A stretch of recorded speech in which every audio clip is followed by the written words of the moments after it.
And Abraham set out from there to the land of the south, and dwelt between Kadesh and Shur, and stayed in Gerar. And Abraham was said concerning Sarah, his wife, She is my sister. And Abimelech, son of Gerar, sent and took Sarah. But Elohim came to Abimelech in a dream by night, and said to him, See, you are a dead man because of the woman whom you have taken, for she is a man's wife. However, Abimelech had not come near her, and he said, Yahweh, would you kill a righteous nation also? Did he not say to me, She is my sister? And she, even she herself, said, He is my brother.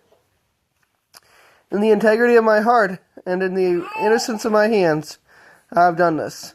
And Elohim said to him in a dream, Yes, I know that you did this in the integrity of your heart, and so I kept you from sinning against me. For this reason I did not let you touch her. And now return the man's wife, for he is a prophet, and let him pray for you, and you live. But if you do not return her, know that you shall certainly die, you and all that are yours. And Abimelech rose early in the morning, and called all his servants, and spoke all these words in their hearing. And the men were greatly frightened. And Abimelech called Abraham, and said to him, What have you done to us? In what have I sinned against you, that you have brought on me and on my reign a great sin? You have done matters to me that should not be done. And Abimelech said to Abraham, What did you have in view that you have done this matter? And Abraham said, Only because I said to myself, The fear of Elohim is not in this place, and they should kill me for the sake of my wife. And yet she is truly my sister. She is the daughter of my father, but not the daughter of my mother. And she became my wife. And it came to be, when Elohim caused me to wander from my father's house, that I said to her, This is your loving commitment that you should do for me. In every place, wherever we go, say of me, He is my brother. Then Abimelech took sheep and cattle and male and female servants and gave them to Abraham. And he returned Sarah, his wife, to him. And Abimelech said, See, my land is before you. Dwell wherever is good in your eyes. And to Sarah he said, See, I have given your brother 1,000 pieces of silver. See, it is to you a covering of eyes before all who are with you and before all others. And you are cleared before everyone. And Abraham prayed to Elohim, and Elohim healed Abimelech and his wife and his female servants so that they bore children. For Yahweh had closed up all the wombs of the house of Abimelech because of Sarah, Abraham's wife. Next chapter is going to be Isaiah 20. We're on day 20 of reading through the scripture. In the year that Tartan came to Ashdod, when Sargon, the sovereign of Ashur, sent him, and he fought against Ashdod and took it. In that same time, Yahweh spoke by means of Yeshayahu, Isaiah, son of Amoz, saying, Go and remove the sackcloth from your body, and take your sandals off your feet. And he did so, walking naked and barefoot. And Yahweh said, As my servant Yeshayahu has walked naked and barefoot 3 years for a sign and a wonder against Mitzrayim and Cush, so does the sovereign of Ashur lead away the captives of Mitzrayim and the exiles of Cush, both young and old, naked and barefoot, with their buttocks uncovered, the shame of Mitzrayim. And they shall be afraid and ashamed of Cush, their expectation, and of Mitzrayim, their boast. And the inhabitant of this coastland shall say in that day, See, such is our expectation wherever we flee for help to be delivered from the sovereign of Ashur. And how do we escape?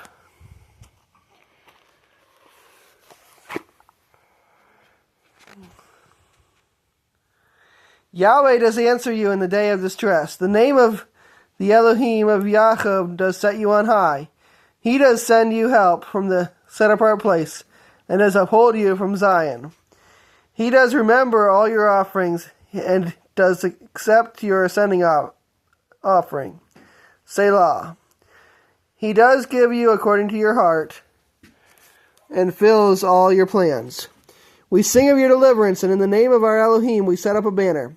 Yahweh does fill all your requests. Now I know that Yahweh shall save his anointed. He answers him from his set-apart heavens, with the saving might of his right hand. Some trust in chariots and some in horses, but we remember the name of Yahweh our Elohim. They have bowed down and fallen, but we have risen and are established. Save, Yahweh, let the sovereign answer us in the day we call.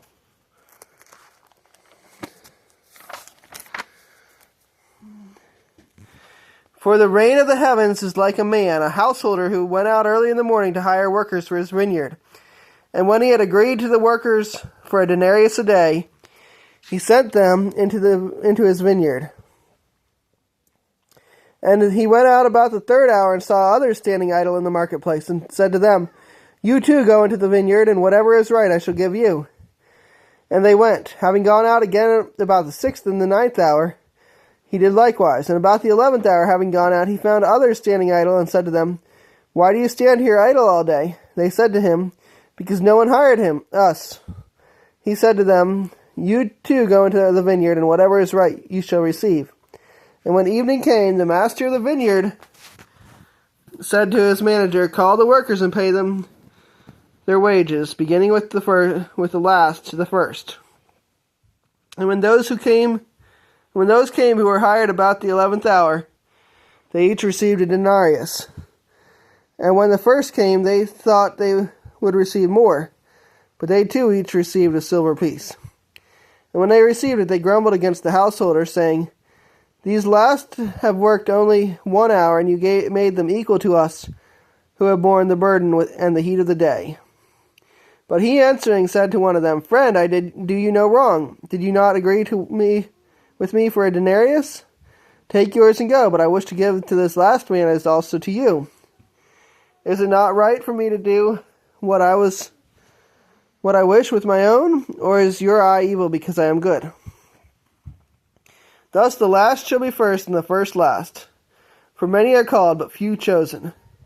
And Yeshua, going up to Jerusalem, took the 12 taught ones aside on the way, and said to them, See, we are going up to Jerusalem, and the son of Adam shall be delivered up to the chief priests and to the scribes, and they shall condemn him to death, and deliver him to the nations to mock and to flog and to impale. And the third day he shall be raised. Then the mother of the sons of Zabdi came to him with her sons, bowing down and making a request of him. And he said to her, What do you wish? She said to him, Command that these 2 sons of mine might sit, one on your right hand and the other on the left, in your reign. But Yeshua answering said, You do not know what you ask. Are you able to drink the cup that I am about to drink, and be immersed with the immersion that I am immersed with? They said to him, We are able. And he said to them, You shall indeed drink my cup, and you shall be immersed with the immersion that I am immersed with. But to sit on my right hand and on my left is not mine to give, for it is for those whom it has been prepared by my Father. And when the ten heard it, they were displeased at the 2 brothers. But Yeshua called them near and said, You know that the rulers of the nations are masters over them, and those who are great exercise authority over them. But it shall not be so among you. But whoever wishes to become great among you, let him be your servant. And whoever wishes to be first among you, let him be your servant. Even as the Son of Adam did not come to be served, but to serve, and to give his life as a ransom for many. And as they were leaving Jericho, a large crowd followed him.